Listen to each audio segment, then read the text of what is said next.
বলে তোমার বাবা মা যদি না বেঁচে থাকে, তোমার বাবা মাকে যেখানে মাটি মঞ্জিল করা হয়েছে ওই কবরের মধ্যে একটা চুম্বন করো, তাতে জান্নাতের দরজায় চুম্বন করা হবে। কইয়া রাসূলুল্লাহ, কত আগে আমার বাবা মা মারা গেছে, কবরটাও এখন ঠিক মতো নাই, ভেঙে গেছে, কোথায় চুম্বন করব?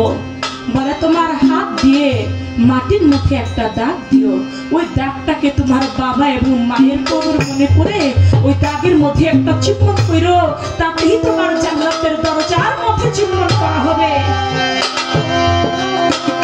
যার আছে সেই তো পারে চুম্বন করে জান্নাতের দরজায় চুম্বন করতে।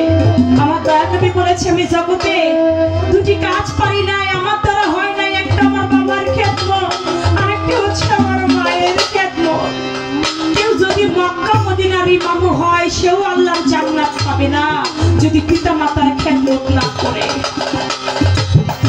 কতজন আছে বইয়ের কথায় মাকে অপমান করি, বইয়ের কথা শুনে নিজের মাকে অপমান করি, কিন্তু মাকে ঠিক মতো দুই বেলা দুই মুঠা ভাত আমরা সন্তানেরা দিতে চাই না।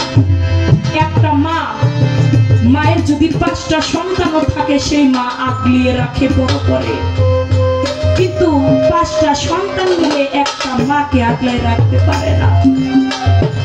যদি মাকে আগলায় রাখতে পারতো, তাহলে আজকে ঘরে ঘরে বৃদ্ধাশ্রম থাকতো না। আমরা যেন সবাই পারি সেই মাকে ভালোবেসে, কারণ মাকে ভালো না বাসলে নবীর নবীকেও পাওয়া যাবে না। নবীকে না পেলে তো জান্নাত দূরের কথা, জান্নাতও আশা করা যায় না। তাই আমরা যেন মা থাকতে যেন ডাক্তার মরণ